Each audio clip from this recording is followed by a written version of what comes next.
성도 여러분 안녕하십니까? 2023년 11월 25일 토요 새벽 말씀 함께 나누겠습니다. 함께 나누실 하나님 말씀은 욥기 20장 1절에서 29절까지입니다. 본문은 욥의 친구 소발의 두 번째 변론을 소개하고 있습니다. 본문을 통해 위로자는 열린 귀를 가진 자이며 또 깊은 관심과 사랑이 있어야 위로할 수 있음에 대해서 묵상하겠습니다. 첫째 묵상할 내용은 위로자는 열린 귀를 가진 자라는 것입니다. 본문 1절 2절에 보시면 나아마 사람 소발이 대답하여 이르되 그러므로 내 초조한 마음이 나로 하여금 대답하게 하나니 이는 내 중심이 조급함이니라 하였습니다. 새번역 성경에서는 본문을 다음과 같이 번역하였습니다. 입을 다물고 있으려 했으나 네 말을 듣고 있자니 화가 나서 참을 수가 없다 라고 하였습니다. 본문의 원문을 보면 소발은 욥의 책망에 대해 모욕을 느꼈고 그리하여 자신이 깨달은 바로 대답하겠다 라고 말한 것입니다. 소발은 욥의 말에 모욕을 느꼈습니다. 누군가를 위로하는 것이 어려운 이유는 때로는 이렇게 모욕을 듣게 되기 때문일 것입니다. 왜 소발이 모욕을 느낀 겁니까? 그것은 욥이 그의 친구들의 책망을 받아들이지 않았고 나아가 친구들을 공격했기 때문입니다. 욥은 그의 친구들이 무자비하다고 했습니다. 그리고 욥기 19장 마지막 절인 29절에 보시면 너희는 칼을 두려워할지니라 분노는 칼의 형별을 부르나니 너희가 심판장이 있는 줄을 알게 되리라 하였습니다. 이것은 욥의 친구들에게 하나님의 진노가 임할 줄을 알라 위협한 것입니다. 이렇게 욥으로부터 모욕을 당하고 위협의 말까지 듣자 소발이 흥분했던 겁니다. 누군가를 위로하러 갔다가 때로는 모욕을 당하거나 위협을 당해 마음에 분노가 일어날 때가 있습니다. 그럴 때에 이건 도무지 참을 수 없어 라며 급하게 흥분하여 말하는 것은 아무 유익이 없습니다. 그리고 그것은 오히려 어리석은 일을 만들어낼 뿐입니다. 왜냐하면 거기에는 분노와 급함이라는 두 가지 나쁜 요소가 함께 있기 때문입니다. 잠언 29장 22절에 보시면 노하는 자는 다툼을 일으키고 성내는 자는 범죄함이 많으니라 하였습니다. 분노하고 성내면 다툼을 만들고 범죄하게 됩니다. 또한 잠언 29장 20절에 보시면 네가 말이 조급한 사람을 보느냐? 그보다 미련한 자에게 오히려 희망이 있느니라 하였습니다. 급하게 말하는 것은 미련한 것이라 했습니다. 그러므로 욥의 말을 듣고 소발이 분노하여 참을 수 없어 급히 말한 것은 아무 유익도 없이 그의 미련함만 보인 것이라 할 수 있습니다. 잠언 12장 15절에 보시면 미련한 자는 자기 행위를 바른 줄로 여기나 지혜로운 자는 권고를 듣느니라 하였습니다. 무엇이 미련함입니까? 귀가 닫힌 자가 미련한 자입니다.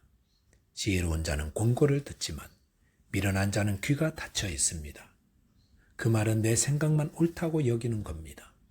하지만 지혜로운 자는 상대의 권고를 듣습니다. 위로하러 갔다가도 거기서 권고를 듣습니다. 소발이 만약 조금이라도 귀를 열어 욥의 말을 들었더라면 조금 다르게 생각해 보았을 것입니다. 우리가 이렇게 욥에게 고난은 죄의 결과라고 그래서 회개하라고 말하는데도 욥이 저렇게 아니라고 말하는 데는 혹시 무슨 이유가 있는 것 아닐까라는 마음으로 욥의 말에 조금이라도 귀 기울여 보았더라면 소발은 지혜로운 위로자가 되었을지 모릅니다. 벼는 익을수록 고개를 숙인다고 하지 않습니까? 왜 고개를 숙입니까? 그것은 지혜를 배워갈수록 내가 그동안 몰라도 너무 몰랐구나. 자신의 무지함을 깨닫기 때문입니다. 그래서 지혜자란 내가 모르는 것을 알게 되는 사람이라 하지 않습니까? 성도는 다른 사람들의 말을 잘 들을 수 있어야 합니다. 물론 절대 진리는 오직 예수 그리스도밖에 없습니다. 여기에는 어떤 타협도 없습니다. 하지만 예수 그리스도의 복음 외에는 열려 있어야 합니다. 내 방식, 내 생각, 내 스타일이 잘못될 수 있음을 알아야 합니다. 그래서 말과 생각과 사고가 부드러워야 합니다. 저와 여러분이 고난받는 자의 말에 귀 기울이는 지혜로운 위로자 되시기 바라겠습니다. 두 번째로 묵상할 내용은 참된 위로에는 깊은 관심과 사랑이 있다는 것입니다. 본문 12절, 13절, 14절에 보시면 그는 비록 악을 달게 여겨 혀 밑에 감추며 아껴서 버리지 아니하고 입천장에 물고 있을지라도 그의 음식이 창자 속에서 변하며 뱃속에서 독사의 쓸개가 되느니라 하였습니다. 소발은 불의를 행하는 자가 결국 멸망할 수밖에 없다는 사실을 아주 생생하게 표현하였습니다. 맛있는 음식을 삼키기 아까워 오래 입에 넣고 음미하듯 악을 될 수 있는 대로 마지막 순간까지 즐기려 하는 악인들은 그 악이 사망의 독이 될 것이라 하였습니다. 또한 본문 15절 16절에 보시면 그가 재물을 삼켰을지라도 토할 것은 하나님이 그의 배에서 토로 나오게 하심이니 그는 독사의 독을 빨며 뱀의 혀에 죽을 것이라 하였습니다. 소발은 불의한 방법으로 재물을 모은 자를 하나님이 결코 용납하지 않으시고 다 토해내게 하시고 그 악인은 반드시 멸망하게 될 것임을 강조하고 있습니다. 그런데 이 상황이 누구를 염두에 두고 한 말입니까? 욥입니다. 욥의 모든 재산은 하루아침에 다 날아가 버렸습니다. 거기다가 자녀들도 한날 한시에 다 죽었습니다. 거기다가 욥의 몸에는 악창이 나서 기왓짝으로 몸을 긁으며 죽어가고 있습니다. 소발이 볼 때 이런 욥의 모습은 영락없이 큰 악을 저지르고 하나님의 벌을 받아 멸망하고 있는 죄인의 모습이었던 것입니다. 이런 소발의 모습은 전형적인 교리주의자의 모습입니다. 교리주의자란 교리대로 해석하는 자입니다. 소발이 주장하는 교리란 하나님은 범죄한 자를 반드시 벌하신다. 고난은 하나님이 내리시는 죄에 대한 형벌이다. 그러므로 고난당하는 욥은 하나님의 벌을 받는 것이고 욥이 받는 고난의 강도가 최고적인 것을 보면 욥이 지은 죄도 어마어마했다라고 하는 것입니다. 교리주의자의 말은 매우 논리적인 것 같습니다. 맞는 말 같습니다. 하지만 교리가 고난받는 자를 위로하는 것이 아닙니다. 이렇다 저렇다 설명하고 가르치고 해석하고 하는 것이 우리를 위로하는 것이 아닙니다. 위로는 따스해야 합니다. 부드러워야 합니다. 그런데 소발은 교리에 따라 욥의 상황을 해석하고 욥을 죄인으로 정죄하였습니다. 소발은 공의의 하나님의 심판에 대해 이야기하고 있었지만 그의 말에는 고난받는 자를 위로하는 따스함은 찾아볼 수 없습니다.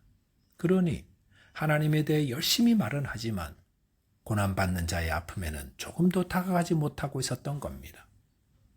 오늘날 고난받는 자들이 얼마나 많습니까? 그렇다면 우리는 얼마나 그들에게 다가가고 그들을 위로하고 있는지 물어봐야 합니다. 예수님은 당시 고난받는 자들과 소외받는 자들의 친구가 되어주셔서 그들을 위로하며 도와주셨습니다. 예수님은 어떻게 그들을 위로하셨습니까? 사마리아 수가성 우물 곁에서 예수님이 만난 한 여인은 도덕적으로 매우 문란한 자였습니다. 사람들은 이 여인을 대할 때 교리만 생각했습니다. 그래서 수군거리고 가까이 하지 않았습니다.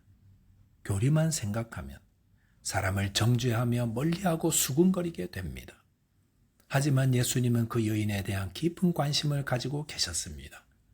그리고 그 여인의 생각을 듣고 나누며 그에게 하나님 나라에 대해 알려주셨습니다. 그 결과 외로움 속에 살던 한 여인을 구원하셨습니다. 교리에만 집중하면 아무도 구원하지 못합니다. 왜냐하면 교리주의자는 하나님의 공의와 심판만 외치는 차가움만 드러내기 때문입니다. 아무도 차가운 데는 오려고 하지 않습니다. 우리는 모두 따뜻한 관심과 사랑으로 모입니다. 구원의 역사는 이 따뜻한 관심과 사랑에서 나타납니다. 왜 예수님이 인간의 몸을 입고 이 땅에 오셨습니까? 그것은 하나님께서 세상을 이처럼 사랑하시기 때문입니다. 그 따뜻한 사랑이 있었기 때문에 죄인된 저와 여러분이 구원을 받은 것입니다. 저와 여러분이 교리만 외치는 차가운 자 되지 마시고 하나님의 사랑으로 깊이 관심을 가지며 다가가 많은 사람을 위로하고 구원하는 자 되시기 바라겠습니다. 기도하겠습니다. 하나님 아버지, 저희의 귀를 열어 주십시오. 그래서 고난받는 자의 말에 귀 기울이게 하시고 그들의 아픔을 깊이 공감하며 위로하게 해 주옵소서. 또한 고난받는 자들에게 깊은 관심을 가지고 따뜻하게 사랑함으로 위로하며 또 구원으로 인도하는 자 되게 해 주옵소서. 예수 그리스도 이름으로 기도하옵나이다. 아멘. 오늘도 믿음 안에서 승리하는 하루 되시기 바라겠습니다.